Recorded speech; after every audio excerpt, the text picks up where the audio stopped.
so very much. And thank you for totally scaring my pants off last night. Yes. He looked at you when he said that. Oh. Oh, well. Oh no, I'm not sure. I don't know. You make a movie like this, I mean, obviously there are a lot of takes, a lot of things. Does it ever kind of get to you? Does the scare ever kind of seep through the facade of acting into the real you and say, you know what, this is kind of scary?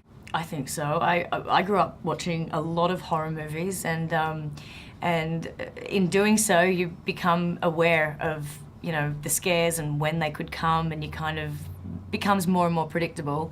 And then you put yourself in one where you've read the script and you've shot it, so you know exactly kind of what's coming. But I feel like thanks to Adam's style of shooting, I was never aware of the shots he was getting. It wasn't like a typical studio movie where you're aware that this is a wide, this is a two-shot, this is your close-up.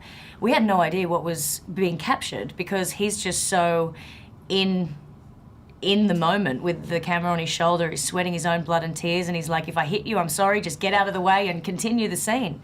You know, so you don't really know what's getting captured. So for the first time when I watched this movie, it was like being able to watch it from a true audience perspective because I had no idea what I was about to see. And I talked to him down at Comic-Con a couple weeks ago now, and he said that he wanted to take the home invasion movie and turn it on its head.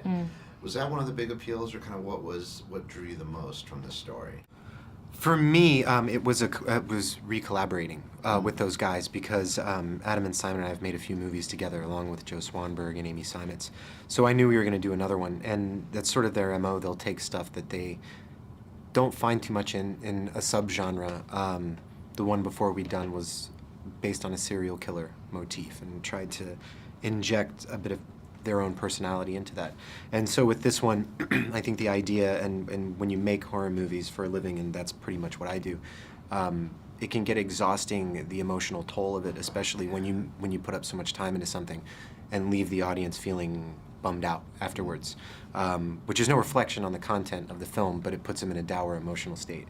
So the draw of this one, aside from, for me, for getting to work with the star of Step Up 3D, was trying to make something that was fun, you know, and it had shooting a movie all at night with these people had a very carnival atmosphere to it, and then people would occasionally line up to begin getting injured, take after take, and usually it was Sharni that was doing it. Love it. Real quick, in the moment we have, favorite horror movie, or can you pick one? I can. You're next. Go next.